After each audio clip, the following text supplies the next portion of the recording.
Okay, so the question is, describe the events relating to the Prophet's experiences in caves. First of all, what were the two experiences in caves? One is of the first revelation in Mount Hira. Remember, he used to retreat there before even the first revelation. Then the second experience was the experience in the cave of Thor. And so you're going to write in the 10-mark question, you will give the events details of both experiences. Explain the significance. In other words, there is some sort of significance, there is some sort of importance, benefit of one of these experiences for the development of Islam. Now, you have a choice. You could choose, you can choose Hira or you can choose Thor. So, if we choose Hira, the cave of Hira, and how the experience there was significant for the development of Islam, then first of all, what we can say, the cave of Hira was very important. Why? Because remember, the Prophet, even before the first revelation, he used to go to the cave of Hira to contemplate.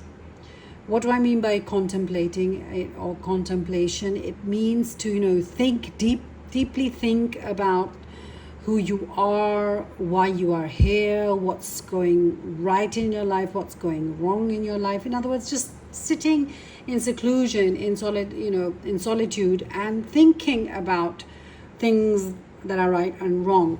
So remember, this amal of contemplation started, this deed of contemplation started way before the first revelation. So if it wasn't for the prophets, going to Hira, maybe, the first revelation, maybe it wouldn't have occurred there. That naturally was decreed by Allah. But the Prophet used to go to Hira way before the first revelation to contemplate and meditate. And, he enjoyed his solitude. Okay, then remember the first revelation that occurred, it happened in the cave of Hira. So that's why it's very important that during his meditation, the days of his meditation, he experienced the first revelation.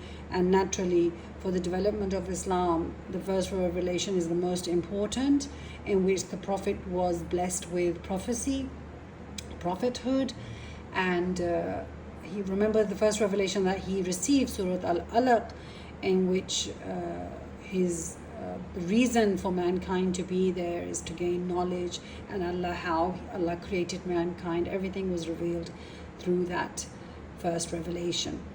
Then reality, the reality of life. Because remember, why was he there in the first place? Why was he in Hira? He was contemplating that what's going on. So the reality of life, that okay, you're supposed to read and remember your Lord. That is the reality of life. And look where you were, what were you created from? You were created from a blood clot, so you're inferior. And your Lord is the most gracious. This was the reality that he was contemplating for, that what is my purpose? And your purpose basically is to glorify your Lord, to worship your Lord.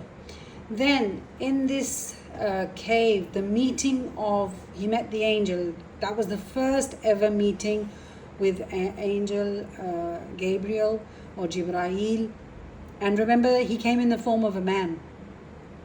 So imagine if he would have come in his original form at that moment, it would have scared the living daylights out of the Prophet Muhammad sallallahu alaihi wasallam.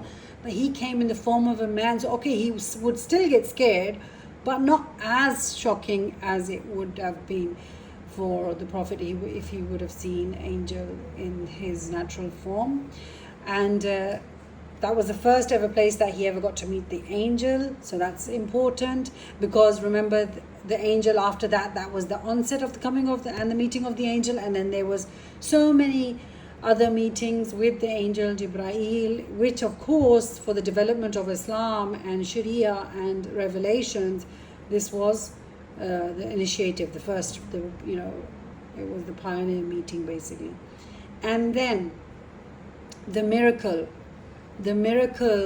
because he experienced a miracle. What was the miracle? Him being told to recite, whereas he did not remember, he did not know how to read and write. So him miraculously reciting, and then that miraculous recitation carry on throughout his life, for the whole, that revelation coming, and then him miraculously narrating. Sometimes huge surahs used to come, like those were just 5 verses, but throughout in the development of Islam, whole, like Surah Al-An'am, it is said that it was revealed as a whole, the whole surah was revealed all together.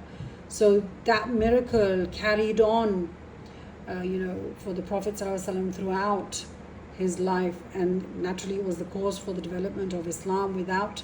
Without these things happening, him contemplating even before the first revelation, without the first revelation occurring, without him understanding the reality of his life, without him meeting the angel, or without him experiencing a miracle, there would have been, in fact, no Islam. Okay, if we take Thor, the experience that he experienced in Thor, the development for Islam. First of all, what did he seek in the cave of Thor? He seeked protection.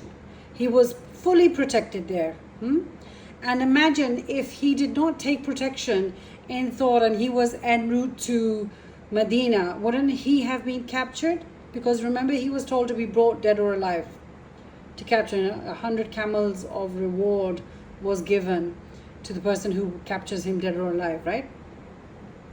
So for the development of Islam, him taking protection in the cave of Thor is very important. And then the miracles that occurred there. What was the miracles that occurred there? They went into the cave, and the spider that wove its web over the cave, and then the people coming right up to the cave door and not even seeing, whereas the Prophet and Abu Bakr could see the people who were coming to look for him, the searchers, but they could not see him. And another thing, that when Hazrat Abu Bakr was bitten by, it is a scorpion, some people say it's a snake, but it's more liable to be a scorpion, and then the Prophet applying his saliva. There are many miracles that took place here that were like, especially the spider web and the pigeon nest. These were miracles that because if that web was not there, then what would have happened? The searchers would have gone inside, but because of the web, they saw that, okay, if there's a spider web, it must take ages to build a web. If it's not broken, it means that nobody could have entered this.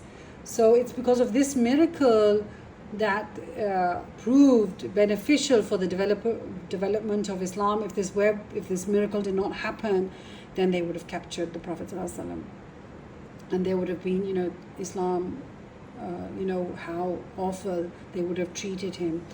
And then hiding, the Thor, it's near to protection, basically hiding. I don't know why I've got it there. It's near to the word protection. He hid in the thinking of hiding in Thor, and that also helped for the development of Islam. If he didn't hide there, then he would have been. What happened? You stuck your finger in it? Don't do that again at all. Okay, and then Thor, because of the experience in Thor, it enables the Prophet for a safe escape. If he wouldn't have escaped safely, then naturally he would not have been able to reach Medina, and then the proper development of Islam happened in Medina. So the experience, or the 3-day experience in Thor, was also a safe escape for the Prophet ﷺ. And then if it wasn't for the experience of the 3-day experience and the hiding and the protection in the cave of Thor, then continuity of religion, it would have been at stake, because naturally he had to escape to Medina for the continuity of the religion Islam. And naturally, if it would have continued, then it could develop. If it would have come to an end with them capturing the Prophet or assassinating him, then that would have been the end. I hope that answers the question. Of course, you can look at it in other different ways as well. You may have better answers than me, but you can think in different dimensions.